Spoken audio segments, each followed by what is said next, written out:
As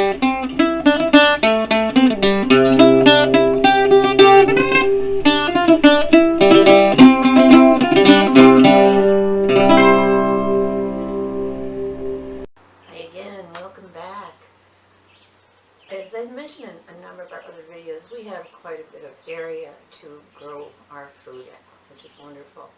I still like to get the most I can out of the space that we have, and especially as I get older, the bending down becomes more difficult, so I'm growing more and more in containers and raised beds.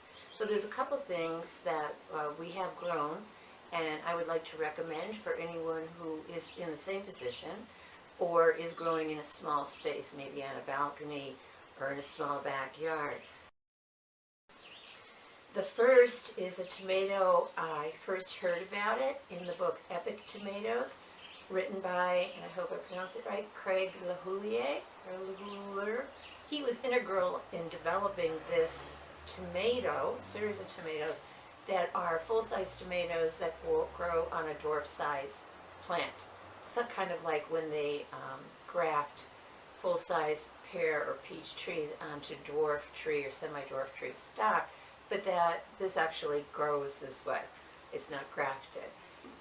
You don't need to cage it. We put a cage on ours only because it was so prolific we were concerned that the branches might break. The tomatoes are delicious. They're huge. They're the same size as your everyday tomato. So if you're limited, I would definitely go with better bush. There's other patio varieties. I also like a Tasmanian chocolate if you like a dark tomato. Again, you don't need to cage it. I think I did the first year for the same reason, and I have not after that. So that's one. As far as growing watermelons are concerned, you might think, there's no way I could grow a watermelon on a patio or in a small backyard. Yeah, you can actually. There's two varieties of watermelon that I am aware of that produce small watermelon. The first is called Sugar Baby. I grow Sugar Baby every year. It grows a watermelon about this size, certainly enough for 2 people, really enough for 4 people for dessert.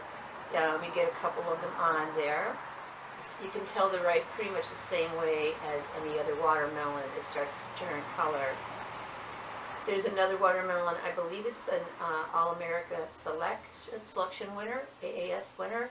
It's called Mini Love. I did grow it last year, but the deer took it out before I got a chance to get a melon. So I'll try that again next year. I believe I still have some seeds. As far as peas are concerned, I would recommend the Desiree Purple Potted Pea. It grows as a small bush, so it's very good for containers. It's a beautiful purple pea. You can eat it as a snap pea, like a snow pea or a snap pea, or you can let the peas inside get large and then you can eat it as a regular green pea, table pea. I think they call them garden peas. So it's kind of neat because if you don't get to it in time, it's not like it's gotten too big like some of the snap peas. They become like not really enjoyable when they get really big, but with the Desiree Purple Potted Pea, you're good to go.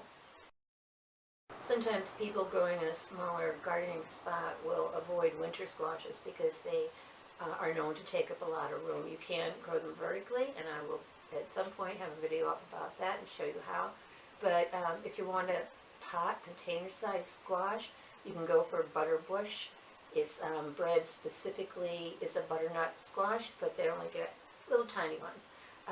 Big enough for a meal, certainly, and they are pretty prolific, but they only grow small, so you get it in a small spot. Another squash I would recommend, and it's like the Desiree Purple Potted Peas, it's a dual purpose, it's called Tatum or Tatume. I'm not sure how to pronounce that either. It grows, it's a round squash, and if you pick it young, it's a zucchini. And if you let it go, the rind gets hard and you can keep it as a winter squash. We've grown that vertically as well. The taste is wonderful, and it's really good for a small space gardening, especially when you're doing vertical. Which brings me to pole beans, because pretty much any pole bean, green bean, is good for small spaces. They tend to be very prolific, and you can be having something fresh straight through the whole season. Of course, I would add basil to this mix because we consider it almost as a vegetable. We usually put 2 or 3 basil plants in a container, collect the leaves as they get large throughout the summer, and put them in the freezer to use on pizza and whatever in the winter months, and make pesto at the end of the season before the frost comes. So it doesn't take a lot to get a lot. You can make your pesto sauce.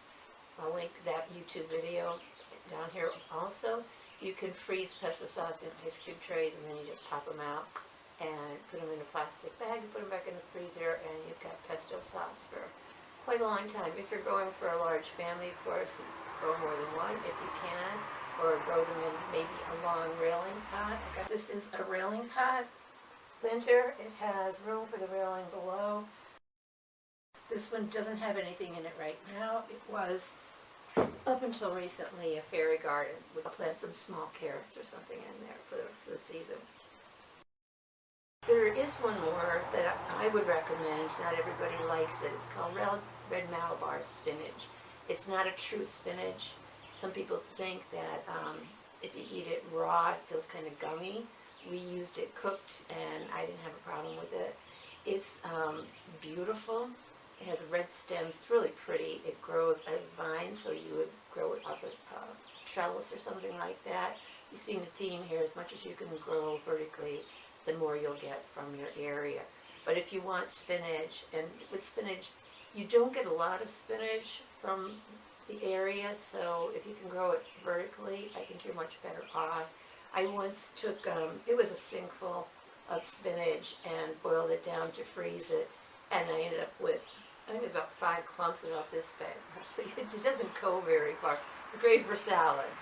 You know, we like it in smoothies, but it takes up a lot of space for what you get.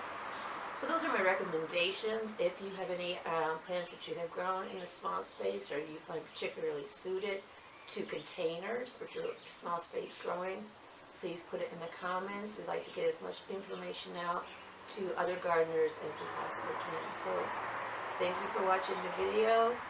The like, the share, the subscribe, all comments, all that stuff helps us to get seen, so we appreciate it.